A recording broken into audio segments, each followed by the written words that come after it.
I've been watching Trump lay out his cabinet choices. I love this border czar guy. I've been watching this border czar guy for years. Kash Patel? Is that him? Or is that who we're Nah, talking no, about? this is a white man. Tom Homan. Okay. I don't know him. Yeah. I heard him. He has a real like Warhammer 40K face, like a real like space. I heard him like, New York, you can't protect your people. If you try, we'll double the amount of people we send, or something like that. We're sending them back. So I was introduced to him like a year, 2 years ago. It feels like now. They were doing one of those. Maybe longer. We were doing one of those congressional interview hearing things that usually don't mean anything. It's just a shit show. And AOC was interviewing him about the separation of parents and the children. And he's the guy who's like, when someone commits a crime, they're separated from their children. When I was a police officer in New York City, if a man beat his family, he was guilty of domestic abuse, he was separated from them. If you're a drunk driver, you're taken out of your car, you're separated from your children. It's like, actually, they haven't seeking asylum is not a criminal offense. Section 8, Code 37R is a criminal offense to enter this country. If they want asylum, they should go through the port of entry like everyone else, just like the Attorney General says. And she's like, well, okay, then. Well, they were talking about different things. It sounds like seeking asylum isn't. She's calling every person who comes across the border an asylum seeker. That's right. Some are. I think we all know the deal by now. We've all learned this: that you come, you seek asylum. And then it takes so long, you get like a free decade while they work through the backlog of the court system. Yeah, not a good system, very expensive. Yeah, we'll see what happens. But they asked him, they're like, they're saying it could cost $80 billion to remove 1 million people a year. Is it really worth that? Well, it depends. How much do you value your national security? Yeah, is it worth it to you? Do you remember when Bill Clinton deported like 12 million people and it cost the entire country? That's so crazy. It cost us $100 jillion. No, it's just ridiculous. No, I don't remember that. I don't know. Honestly, I'm a little bit like Kyle after Georgia loses. I'm like, all right, you know what? Fuck this. My team's not playing right now. We'll rally. Rally cats. Don't worry. 2028, we're undefeated, baby. You got stars coming out 2028. You got Bernie Sanders and the ghost of Bernie Joe Sanders. Biden can run again. They're gonna run Bernie Sanders like in one of those Futurama head just the head capsules, like just the head where they wheel him out there. Woody, I think that's unironically the mentally healthiest way, like for you to just be like, you know what, my life's pretty good. I have a lot of other things to enjoy. Put this in the corner for a while, because I see a lot of people online on the left who are not doing that. And it's just like they're staring into an abyss that upsets them, and then they're getting upset, and then they're feedback looping, and it's like I think a couple celebrities are actually leaving this time. Richard Gere sold his house. Richard Gere. Knock yourself out, Richard Gere. I don't know anything about him other than the gerbil ass rumor from Yeah. Well, of course, that's what. And if you watched Fox News last night, they brought that old ditty right back. Did they really? Gutfield was like, "We're gonna put it on your tombstone, asshole." Dude, that's how they killed Peanut, the squirrel. They put him in Richard Gere's ass. Yeah. The one frustration I've had, and I'm like, this is the kind of thing that makes me want to disengage, is Republicans pretending this was like the biggest like the vast majority of American. Trump won by 2%. 2%. I looked it up. I went and stack ranked it. That's the 13th widest margin, or you could say the 13th narrowest margin, I guess. Like of the 65 elections we've had, the closest would be number one. His was 13. Closest got to be George W. taking on Gore, winning by like 5. All right. Well, I guess the reason I say it's closest is because I'm talking about Florida, that Florida county, and 530 votes to essentially determining the that was the electoral count. Now I'm talking about popular vote. Yeah, because people are saying the vast majority of Americans think this. Now let's agree, he won the electoral vote. It wasn't that close, and it certainly wasn't record-breakingly close. But 2% more voted for him than Kamala. That number's really close. And that's what's up. That's he got enough more to votes win. than any other Republican ever, right? Yes. I don't know. Probably. I think he got no. You know who got the most votes? Him in 2020. Didn't he get fewer votes this time? He's past. It's more. Now. Yeah, it's more. Is it more? Oh, okay. Yeah. Because there's a very famous chart going around that people are pointing to, like, how'd they have all them votes last time to beat Trump? Where'd they come from? Look at this line that goes straight up. Hey, Steve, watch it, Icarus. It's like, I don't know. This is proof. Yeah. Biden, the Democrats got fewer votes this time. They definitely cheated last definitely election. Definitely not proof. It's just every time I see that chart, it's like, man, that looks funny. I saw that Kamala's in like $20 million worth of debt, and they sent out that email newsletter to all their people asking for more money so that they could start doing the recount for all the congressional races. What? How did they spend that much money? And I got people in my life. They spent $1 billion, 20 million. Like that's the number that like 1 billion, 18 million, or maybe 20 million. I think I read an article that said that the festivities for election night were 18 million, that they had spent that much on that. Really? I saw, you know how much they paid Beyonce to come say like vote Kamala and not sing. And not sing. You know how much? 10 mil. 10 mil for 10 mil to not sing. You know how much they spent on the Call Me Daddy set so that she didn't have to travel to her. Was it 1 mil? I think I heard this one. I think it was like $100,000. I think it's 100,000 or maybe $1 million. I thought it might be $1 million. For some reason, I've known this all week, and now suddenly a lot of people got throwing that confusion in there. Like I'm like, wait, was it $1 million or 100,000? Dude, but the thing is, I'm sorry, keep going. It's a very simple set, and the whole thing about not doing Rogan. And of course, Trump has the tweet today to rub it in. Heard Kamala's campaign's deeply in debt. That sucks. We're happy to chip in. We have plenty of money over here in the Congress because we got so much.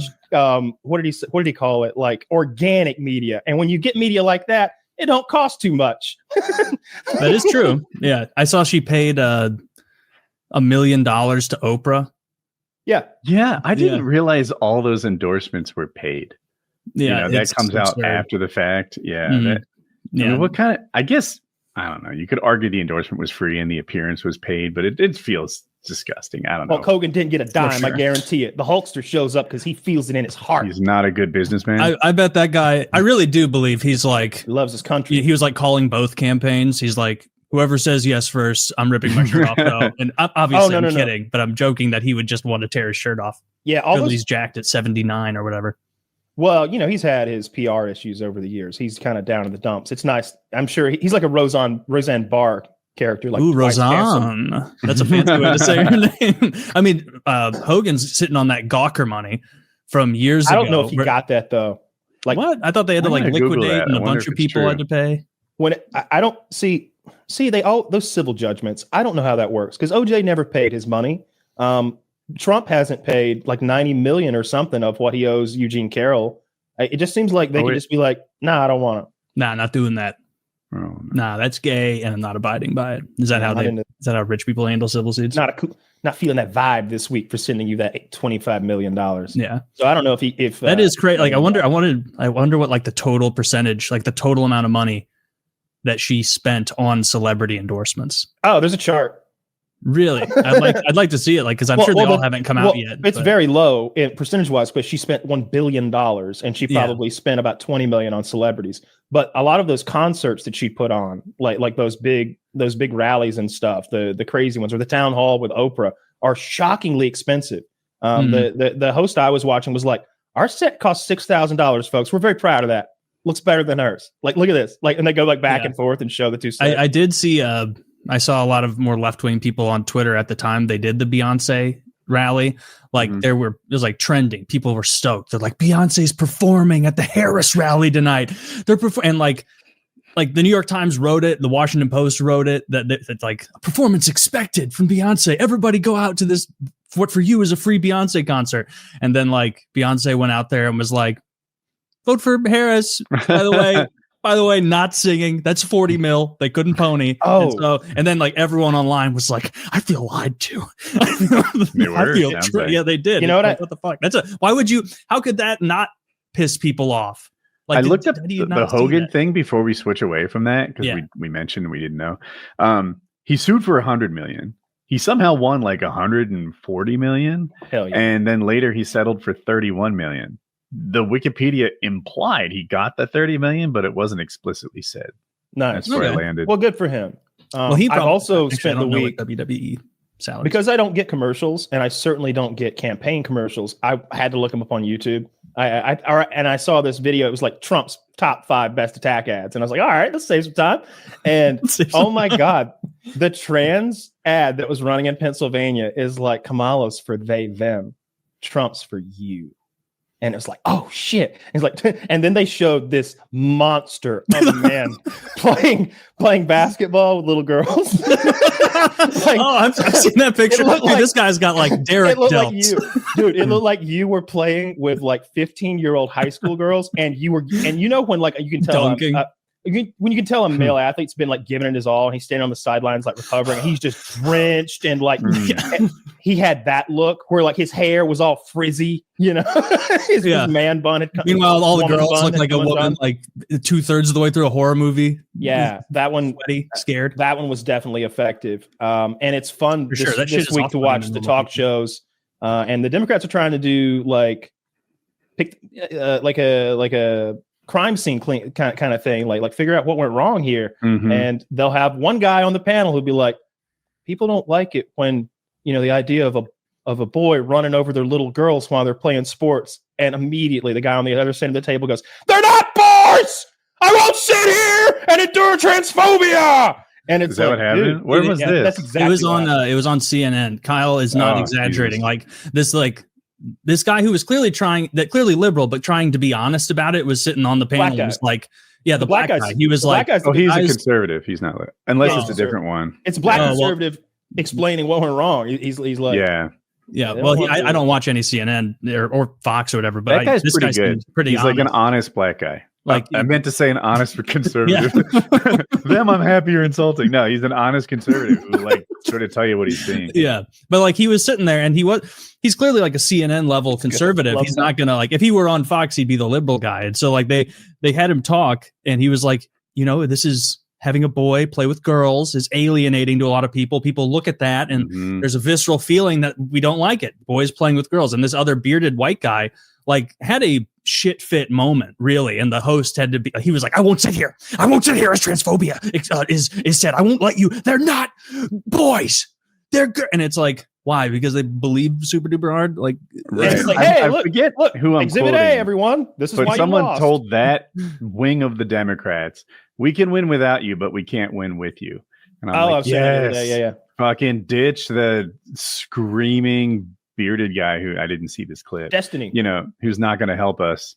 And Destiny's dude. He's the one who said that. Oh, is he the one that said? Oh, I'm sorry. I was like, no, he's pretty moderate as far as conservative. No, he's the one that said that. I think he was mostly referring to like the commies and the tankies because that was his quote. It was a paragraph, so I think he threw in a couple other little side groups, but mostly like the most extreme. The Palestinian flag waving, like trash can burning, occupying of university kind of people is who he's referring to. The guys wearing hammers and sickles and setting up guard posts so the media can't enter the university. Some of those people. We can win without you. We can't win with you, but we can win without you. There are Democrats who think that unions help workers earn more money, and those guys can win elections. There are Democrats who think that, you know, Oh, we lost you, Woody. Democrats who think that boys should be able to just pummel girls in sports.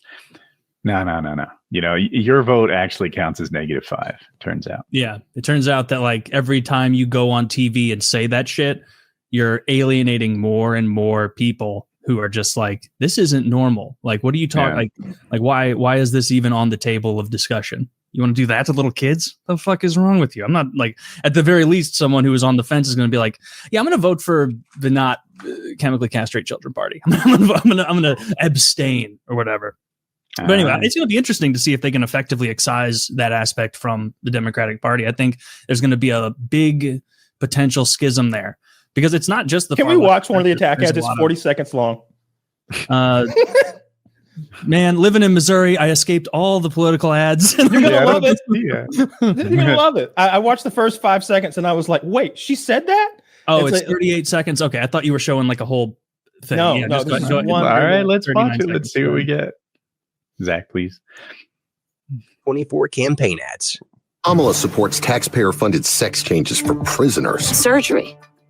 For prisoners. For prisoners. Every transgender inmate in the prison system would have access. It's hard to believe, but it's true. Even the liberal media was shocked Kamala supports taxpayer-funded sex changes for prisoners and illegal aliens. Every transgender inmate would have access. Kamala's for they, them. President Trump is for you. I'm Donald J. Trump, and I approve this message. Dude, them just sprinkling in those ghouls throughout it. Yeah, right. It's so effective. How can you look at someone like that and be like, yes, my team? That's so funny. That's a good ad. That's effective. It's so good. There are a lot of Democratic voting people who like what he said. They just, hey, I believe in unions. I want a job that can support my family. But then they see that and they're like, the fuck? I'll be all right. I'll be fine. I don't want to get bullied by all the people I work with. Honey, we've got savings, right? We can vote Trump. Like, the economy will be all right in 5 or 6 years, right? It's wild. I hope this all works out. You know, like I said before the thing, I worry about Trump's ability to govern, and I worry about the most extreme aspects of his campaign rhetoric. So I just hope it goes well for all of us. I really do. Fear. By the way, that was a position she backed off of. That was 20. I had to look it up. I'm like, I hadn't heard this. And again, I'm mad at me for the fact that didn't penetrate my news ecosystem, right? It tells me that I'm not as both sides as I aspired to be. But back on topic, in 2024, that wasn't her position. That was 5 years ago when she was doing whatever. But she lost. Whatever. It's still a good attack ad. I mean, they go back on. We don't do fairness in politics. Well, you know, they wheel out Trump's statements on like going into Iraq, you know, the first time, not the second time. We've been there so many times. We're going back. Mark my words. I'll do this bet with you, but it's so open-ended, it's not fair. Oh, maybe we could do closed-ended. Yeah. In the next 10 years, we're going back to Iraq. Mark my words. We're going back. You know, if we go back again, it'll be Iran, and it'll be how do you think we're going to get to Iran? Bigger deal. Oh, are you talking about like in transit? Well, that's cheating. That's no. He might mean we set up bases in Iraq too. Work against Iran. We're so good at conquering Iraq that we can do it in like 6 days. So we do that. We park our shit there, and then we go to Iran. By that measure, I feel like we could just take Iran in 6 days. I don't know about that. Let's cut out the middleman. We should. Really? So I remember Iraq had like the 4th or 5th best army on the planet before we got there, and then we steamrolled them in a few days. 4th biggest. Okay, I made that best. All I'm saying is I can't tell. I think that places like Iraq and Iran are not easily defended, but this is my ignorance. Iran is topographically one of the best defended countries in the world. They're surrounded by mountains. It would be very difficult to get boots on the ground in Iran. Not according to me. Fair. Point refuted. I don't know why. Fact check. No. Must be broke. My source. So what I think about Iran is like I don't think that Iran can effectively project power across the globe. Like that's why they're in a regional spat with Israel, but they can very effectively defend themselves. Turns out Afghanistan not from missiles. So after that, like I wouldn't bet against what you just said. You know, if Afghanistan can defend themselves and wait us out, Iran can. Oh yeah, if Afghanistan gives us trouble, Iran is, if we're like struggling to win the Super Bowl on all right, that's a ridiculous comparison. What I do wrong? Tell me. Well, all right. In Iran, you clearly have a central government, right? Like you have like leadership, you have key holders to power. And everyone always talks about how Afghanistan is this gargantuan country full of tribal warlords with loose ties to one another. Like it's like some Game of Thrones shit where House Baratheon's over here and they owe no allegiances to House fucking Undercarriage or whatever. It's so conquering Afghanistan was always going to be impossible. It'd be like conquering it's tribe after tribe after tribe. You'd have to do what we did to the American Indians almost. You'd have to kill them all. A little poison might have done the trick, but I don't see the problem with just bombing Iran until they don't have anything that we don't want to bomb anymore. Like, I don't feel like they can stop our bombs and missiles. I think they've got lots of sensitive targets. We know where they meet. You know what I mean? It's not like a Al-Qaeda. It's like, there's their Senate. Like, there's where the president lives. Well, they have like different armies, right? Like they have the Iranian National Force. Yeah, what are those guys going to do? What are they going to do? Start walking? Heading this way? The equivalent of what you're saying with Afghanistan would almost be Hezbollah. Like they have cells in Lebanon and Yemen. Like those guys' hands are full. Their hands are full for sure. Hopefully we don't start a whole war. You were saying you're worried about like the like further Trump, the like right wing side of it. I'm like very fearful of shithead neocons getting back in and agitating for war with Iran. Yeah, like if Rubio's and Graham's and these Secretary of State people, Marco Rubio? Dude, if he picks Marco Rubio, he's already picked Marco Rubio. He's the Secretary of State. See, like that's the worst possible thing. Like an establishment pro-war Little Marco neocon. Secretary Marco. Realize I don't think it's been Rubio was confirmed so. yet. I thought so. I thought it was like a rumor. I'm not sure on the level of confirmation. I have seen Rubio's name everywhere and no one else's. So I very much dislike that. I know Lindsey Graham, I think of as the most hawkish person outside of Bolton, who always seems to get into every Republican administration. I hate that guy. He's the worst. Not this one. You got into this one last time. They made the joke about he stuck in last time, and he's like, he's like putting like papers and bills that say like, and we also start a war with. And they're like, John, Trump doesn't read this shit. running out of the halls. I almost got you again. Yeah, his mustache. That guy sucks. They were joking about that streak being broken on CNN with him. Like, I don't think you're going to be in this time. He's like, no. No, did you notice I'm here on CNN? That's how you know. Yeah. He anyway. Trump is so petty. He uninvited those two people. Who was it? It was Nikki Haley and Pompeo, maybe. Like, there was no reason to like tweet, hey, just so everyone knows. And so they know. You won't be on the Trump team this time around. So don't get your hopes up. Like it's like, why tweet that? Yeah, because a lot of people were worried he was going to put those two in. Come on, Pompeo, hardcore. Come on, that's no. He's getting them. This is him fucking sticking them one. He's saying that. See, Haley, you shouldn't have tried to run against me. You shouldn't have tried the primary against me. Oh yeah, Haley fucked up royally. Like 2 weeks ago, she was speaking out saying like, "Oh, Trump is such a threat and this and that," and it's like clearly she didn't see the writing on the walls. Now she's not going to be in the cabinet. Which is look at the dream team here.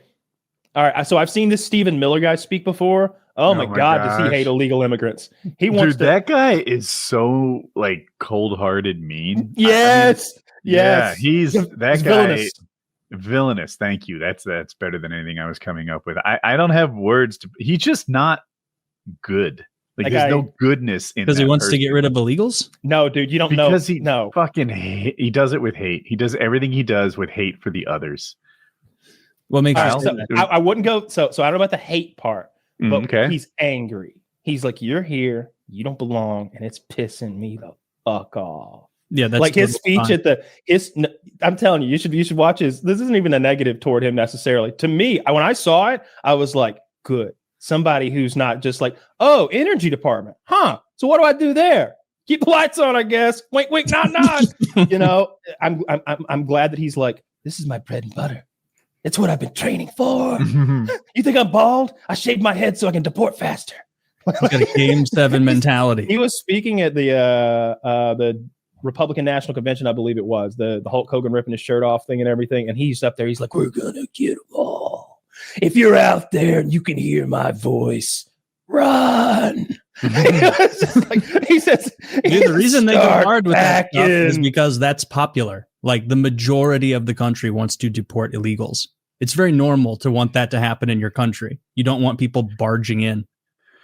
I hope they get they're going to obviously start with the criminal people, you would hope, and the dangerous people, anyone who commits a crime now and you're overstaying your welcome, you should immediately get vacuumed out. We should just be gone. Send them to our enemies. I've said that before. Well, sending them to where is going to be an issue. Moscow, airdropping tens of millions of illegals into Moscow. They don't even know. There's no runways open. They just involuntarily parachuting. Yeah, involuntarily parachuting. Like Putin would be scared. He'd be like, "We're being invaded," and he's like, "Oh no, we've got a lot more mouths to feed. These guys are expensive. That's why the Americans jumped over here." We call it Operation Brown Dawn. They'd wake up and they'd have 10 million Mexicans. Their economy would boom, though, right? They'd be working so hard over there. I don't think that's how it would work. Maybe I don't know how it works. Those are hardworking people. What do you think? They're criminals? Oh, certainly literally not. Break in wherever you want. They are. Yeah. So I love the immigration stuff. I'm looking forward to that. I hope that it gets crazy. I hope that it's fun to watch. And I hope they get all the right people. I hope that no American citizens are scooped up and sucked out of the country like what happened in Operation Wetback. Operation Wetback, which is just the best. They mentioned I'm so glad that I discovered Operation Wetback a month or two ago, because CNN mentioned it last night. They were like, this hasn't been done since Operation Wetback. And somebody went, and they didn't even stop and explain that was a real thing. They just let it go. And I was like, man, there's some people at home a little confused right now if they didn't read that article on Wikipedia 2 months ago like me. What if Trump does that? Trump said that he was going to have the Ukraine-Russian war solved the day after he was elected. He's like, I won't even have to take office. Just the moment I get elected, that war will be over the next day. So that didn't happen. Hasn't stopped yet. Musk and Putin have been meeting, apparently. Well, that's a way to describe it. Okay. What do you know? On a, he was on a. Zelensky called Trump to congratulate him for winning, and Trump was with Musk, and he said, "Hey, you want to talk to Elon Musk, the richest man in the world, while you're here?" Because he's obviously flexing that he's hanging out with Elon Musk, and he handed him the phone. And that became such an article to make it seem as though Trump convened a big meeting with Zelensky and Musk and laid out a bunch of Starlink stuff or something.